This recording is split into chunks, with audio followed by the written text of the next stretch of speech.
എല്ലാ കൂട്ടുകാർക്കും നല്ലൊരു ദിവസം ആശംസിച്ചുകൊണ്ട് നമുക്ക് നേരെ ഇഷിതയുടെയും മഹേഷിന്റെയും ഇന്നത്തെ നല്ലൊരു വിശേഷം കേട്ടാലോ.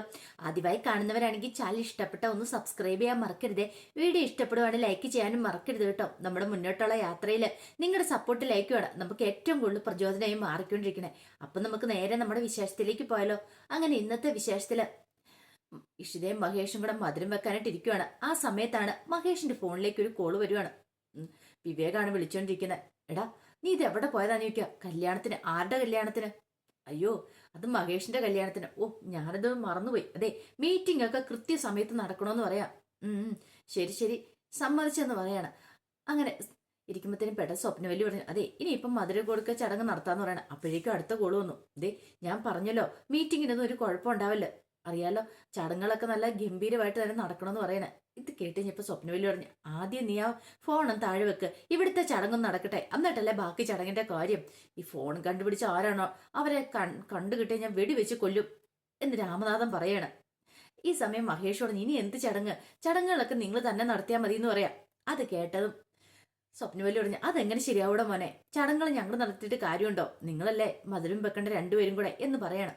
അപ്പോഴേക്ക് കൈലാസ് അങ്ങോട്ട് വന്നിട്ടു, അത് ശരിയാളിയാ, ഞങ്ങൾ ആരും മധുരം വെച്ചിട്ട് കാര്യമില്ലെന്ന് പറയാം. അങ്ങനെ ഇഷിതയും മഹേഷും മധുരം വെപ്പ് ചടങ്ങ് നടത്തുവാണ്. ആ സമയത്തൊക്കെ മഹേഷിന് കോള് വന്നോണ്ടിരുന്നു. അവസാനം ദേഷ്യപ്പെട്ട് രാമനാഥൻ ആ ഫോൺ കൊണ്ടേ മാറ്റി വെക്കുകയാണ്. ഇവന്റെ ഒരു ഫോണ് ഇവനും മനുഷ്യന് ഒരു സമാധാനം തരത്തില്ലെന്ന് പറയണം. എപ്പോഴും ഉണ്ടോ ഇങ്ങനെ ഒരു ഫോണ്? അങ്ങനെ ആ ചടങ്ങുകൾക്കൊക്കെ ശേഷം മഹേഷ് പോകാനായിട്ട് റെഡിയാവുകയാണ്. പെട്ടെന്ന് അങ്ങോട്ടേക്ക് സ്വപ്നവല്ലി വന്നിട്ട് ചോദിച്ചു, ഇതെന്താ നീ എന്താ ഈ വേഷമൊക്കെ മാറി വന്നിരിക്കുന്നേ? അത് പിന്നെ പറഞ്ഞല്ലോ, ഇന്ന് ഇമ്പോർട്ടന്റ് ആയിട്ടൊരു മീറ്റിംഗ് ഉണ്ടെന്ന് പറയാണ്. മീറ്റിങ്ങോ? എടാ, ഇന്ന് കല്യാണം കഴിഞ്ഞ ആദ്യ ദിവസമാ, നിനക്ക് വല്ല ബോധം ഉണ്ടോന്ന് ചോദിക്കാം. കല്യാണം കഴിഞ്ഞ ആദ്യ ദിവസമാന്ന് പറഞ്ഞിട്ട് കാര്യമില്ലമ്മേ, ഇമ്പോർട്ടന്റ് ആയിട്ടുള്ള മീറ്റിംഗാ, അതിനകത്ത് പങ്കെടുക്കാതെ നിന്ന് കൂടാന്ന് പറയണം. എടാ, നിന്റെ ഫസ്റ്റ് നൈറ്റ് ആയിരുന്നു മഞ്ജിമ പറയണം. ഫസ്റ്റ് നൈറ്റ് ആയിക്കോട്ടെ. ആ സമയം മഹേഷ് പറഞ്ഞു, ഫസ്റ്റ് നൈറ്റ് ആണ് പോലും, ആഘോഷിച്ചത് തന്നെ, നല്ല കളിയായി പോയി. ആ സമയം ഇഷിതയെ മനസ്സിൽ പറയാ, ചിപ്പി മോൾക്ക് വേണ്ടി മാത്രമാണ് ഈ കല്യാണത്തിന് തയ്യാറായത്, അപ്പോഴാണ് ഒരു ഫസ്റ്റ് നൈറ്റ്. ഈ സമയം മഹേഷ് പറഞ്ഞു, എന്നാ ശരി ഞാൻ പോയിട്ട് വരട്ടെ എന്ന് പറയാണ്. അങ്ങനെ പോയാലോ? എടാ, നിനക്ക് വേണ്ടിയിട്ട് ഹണിമൂൺ ഹോട്ടലിൽ റൂം ബുക്ക് ചെയ്തിട്ടുണ്ട്, അവിടെയാണ് നിങ്ങൾ ഫസ്റ്റ് നൈറ്റ്. അപ്പൊ നീ പോയാൽ എങ്ങനെ ശരിയാവണമെന്ന് ചോദിക്കാം. ഇത് കേട്ടത് മഹേഷ് പറഞ്ഞു, ഒരു കാര്യം ചെയ്യാം, അവിടെ ഞങ്ങൾ ആഘോഷിച്ചോളാന്ന് പറയാം. അപ്പൊ ഇഷിതേനെ ആരില്ല അങ്ങോട്ട് കൊണ്ടേ ആക്കിയാൽ മതി, ഞാൻ വൈകുന്നേരം അങ്ങോട്ടേക്ക് വന്നോളാം എന്ന് പറയാം. എന്നാ ശരി ഞാൻ ഇറങ്ങട്ടെ എന്ന് പറഞ്ഞുകൊണ്ട് അങ്ങോട്ടേക്ക് മഹേഷ് പോവാണ്. ആ സമയം രാമനാഥൻ പറഞ്ഞു, ഇവന്റെ ഒരു കാര്യം, ഇവന്റെ കല്യാണം കഴിഞ്ഞ് ആദ്യത്തെ ദിവസം എന്നിട്ട് പോലും അവൻ ഓടുന്ന ഓട്ടം കണ്ടില്ലേന്ന് ചോദിക്കാം. ഇഷിത പറഞ്ഞു, സാരമില്ല അച്ഛാന്ന് പറയാണ്. സ്വപ്നവല്ലി പറഞ്ഞു, മോൾക്ക് മുറിയൊക്കെ കാണിച്ചു തരുമ്പോ ആ ഡ്രസ്സൊക്കെ ഒന്ന് ചേഞ്ച് ചെയ്യാൻ പറയാണ്. അങ്ങനെ ഇഷിത മുറിയിലേക്ക് കയറി പോവാണ്. ആ സമയത്ത് ആകെപ്പാട്ട് ടെൻഷനോട് കൂടിയിട്ടാണ് മാഷിരിക്കുന്നത്. പ്രിയാമണിയാണെങ്കിൽ പുറത്തേക്ക് പോയി നോക്കുന്നുണ്ട്. ഇത് കണ്ടു കഴിഞ്ഞപ്പോൾ സുചിത്ര ചോദിച്ചു, ഇത് എത്രാമത്തെ വട്ടമാ ചിറ്റ പോയി നോക്കണേ? കുറെ സമയമായില്ല തുടങ്ങിയിട്ടെന്ന് ചോദിക്കണം.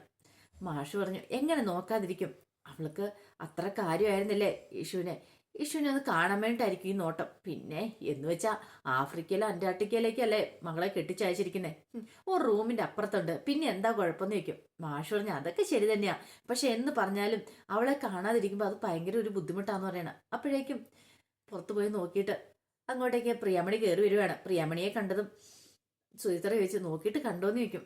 ഇല്ല എന്ന് പറയാണ്. എന്റെ ചിറ്റ, എന്തിനാ ചിറ്റ എപ്പോഴും എപ്പോഴും ഇങ്ങനെ പോയി നോക്കണേ?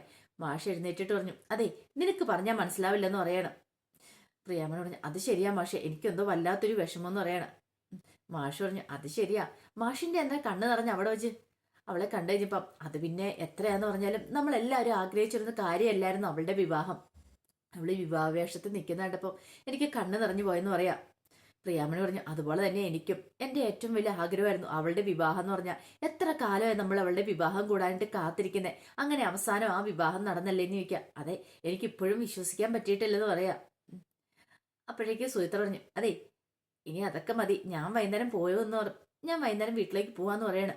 വൈകുന്നേരം വീട്ടിലേക്ക് പോകാനായിട്ടോ? അതെ, അമ്മ വീട്ടിലേക്ക് വിളിച്ചിട്ടുണ്ടായിരുന്നു, ഇതുവരെയായിട്ടും നീ എന്താ ഇവിടെ നിൽക്കുന്ന, ഇനി അങ്ങോട്ട് വരാറായില്ലേന്ന് ചോദിച്ചോണ്ട്. ആഹാ, ഞാൻ അവളോട് പറഞ്ഞോളാം, നീയും കൂടെ ഇവിടുന്ന് പോയിട്ട് വേണം, ഞാനും ദേ ഈ മാഷോട് ഇനി കണ്ണും കണ്ണി നോക്കി നിൽക്കാനായിട്ട് പറഞ്ഞു കേട്ടല്ലോ.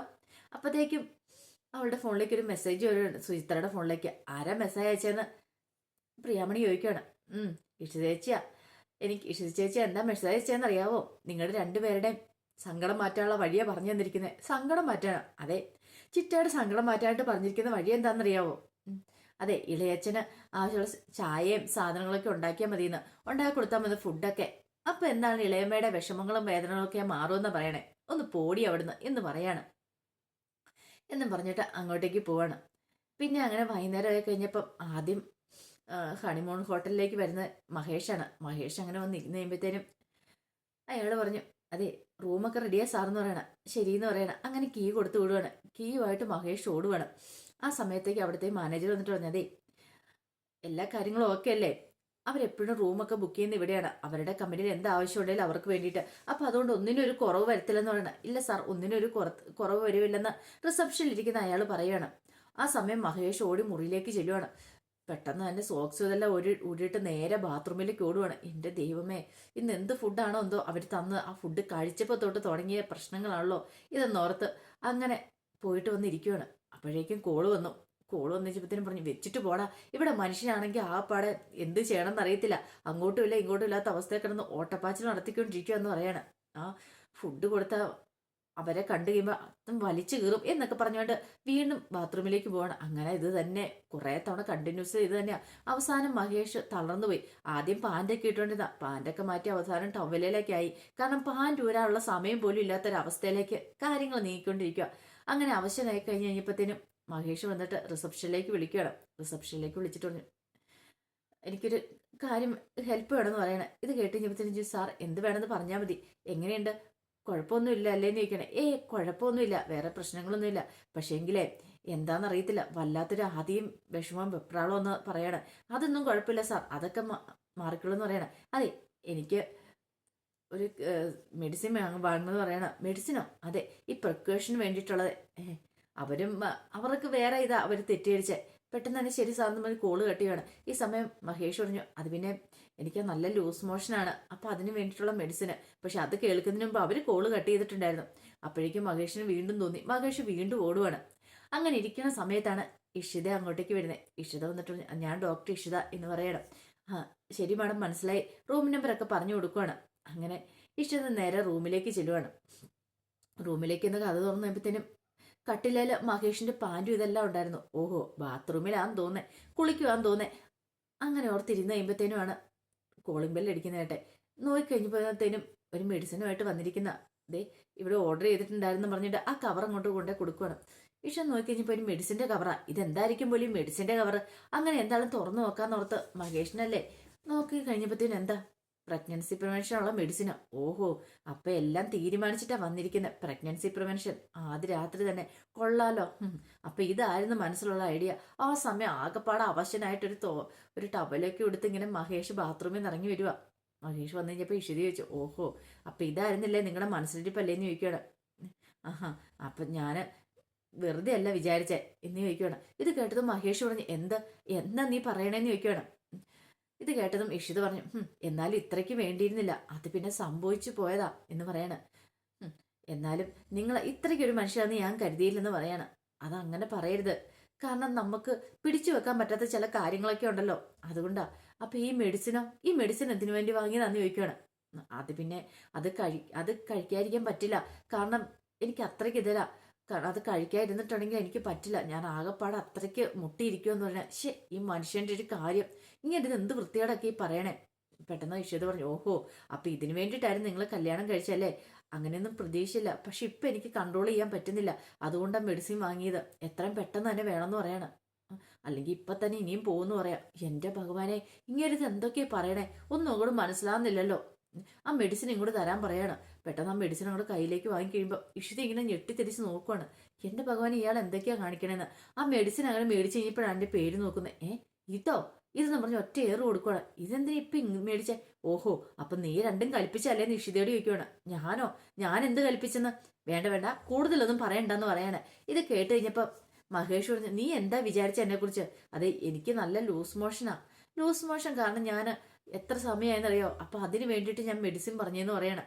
അപ്പോഴാണ് ഇഷിതയ്ക്ക് കാര്യം മനസ്സിലായത്. ഇഷിത അവിടെ ചിരിക്കുക. അപ്പോഴത്തേക്കും മഹേഷ് അടുത്ത ട്രിപ്പ് ഓടി. പിന്നീട് ഇഷിത എന്ത് ചെയ്യാണ്, താഴത്തേക്ക് റൂം ബോയിനെ വിളിച്ചിട്ട് മെഡിസിൻ പറഞ്ഞു കൊടുക്കുന്നുണ്ട്. പിന്നീട് കാണിക്കുന്നത് പിറ്റേ ദിവസം രാവിലെയാണ്. പിറ്റേ ദിവസം രാവിലെ ആയി കഴിഞ്ഞപ്പോൾ സ്വപ്നവല്ലി അടുത്തേക്ക് മഞ്ജുമ വരുവാണ്. മഞ്ജുമ വന്നിട്ട് പറഞ്ഞു, അതെ ഇന്നലെ ചിപ്പിമോളുടെ കേസ് കോടതി നടക്കണമെന്ന് നിൽക്കാം. അതേന്ന് പറയണം. അപ്പോഴേക്കും രാമനാഥനും കൂടെ അങ്ങോട്ട് വന്നു. അല്ല രാമൻ ഒരുങ്ങണില്ലേന്ന് ചോദിക്കാം. ദേ ഞാൻ കുളിക്കാറ് പിടിയാകുക, ഇന്ന് ചിപ്പിമോളെ നമുക്ക് കിട്ടുന്ന ദിവസമല്ലേ, നമുക്ക് പോകണ്ടേന്ന് ചോദിക്കാം കോടതിയിലേക്ക്. പിന്നെ പോകണ്ടേന്ന് ചോദിക്കാണ്. അപ്പോഴേക്കും മഞ്ജുമ ചോദിച്ചു, അല്ലമ്മ ഒരു കാര്യം ചോദിച്ചോട്ടെ, ചിപ്പിമോൾ ഇന്നും കൂടെ വരത്തില്ലേ? ചിപ്പിമോൾ വന്നു കഴിയുമ്പോഴത്തേനും ഇനിയിപ്പം അവരുടെ കൂടെയാണോ കിടത്തുന്നത്, ഇഷിതയുടെ മഹേഷിന്റെ കൂട്ടത്തില്? അത് പിന്നെ അങ്ങനെ ചോദിച്ചാൽ, അല്ല അവർക്കൊരു പ്രൈവസി ഒക്കെ വേണ്ടേ? കല്യാണം കഴിഞ്ഞ ആദ്യ ദിവസമല്ലേ, ഹണിമൂണും കാര്യങ്ങളൊക്കെ അല്ലേന്ന് ചോദിക്കുകയാണ്. ഇന്ന് അവര് ഹോട്ടലിൽ നിന്ന് റൂം വെക്കേറ്റ് ചെയ്ത് ഇങ്ങോട്ട് വരുമല്ലോ എന്ന് പറയാം. അത് ശരി തന്നെയാ, പക്ഷേങ്കില് നീ പറയണ എന്താ ഇനിയിപ്പൊ അമ്മയ്ക്ക് ഇനിയിപ്പൊ അവള് പറയുന്ന ആയിരിക്കോ വേദവാക്യം? അങ്ങനെയൊന്നുമില്ല. ഈ സ്വപ്നവല്ലിയുടെ ശരിക്കുള്ള സ്വഭാവം അറിയത്തില്ലാഞ്ഞിട്ടാ. സ്വപ്നവല്ലി തീരുമാനിക്കും എന്തെപ്പോ എങ്ങനെ നടക്കണം എന്നൊക്കെ ഉള്ളത്. ഞാൻ വരച്ച വരെ ഞാൻ അവളെ നിർത്തൂന്ന് പറയാ. ഇത് കേട്ടുണ്ട് രാമനാഥൻ അങ്ങോട്ട് വരുന്നേ. രാമനാഥൻ പറഞ്ഞൊരു കാര്യം ഞാൻ പറഞ്ഞേക്കാം. പുതിയ മരുമോളാണ്, അടങ്ങി ഒതുങ്ങി മര്യാദയ്ക്ക് നിന്നാൽ കൊള്ളാം എന്ന് പറഞ്ഞിട്ട് അങ്ങോട്ടേക്ക് കയറി പോവാ. അപ്പൊ അതിന്റെ വിശേഷങ്ങളൊക്കെയാണ് കണ്ടത്. ഇതിന്റെ ബാക്കി വിശേഷങ്ങളുമായിട്ട് വൈകുന്നേരത്തെ പ്രമോയി വരാട്ടോ. ഒരിക്കൽ കൂടി എല്ലാവർക്കും നല്ലൊരു ദിവസം ആശംസിച്ചു നിർത്തുന്നു. നന്ദി.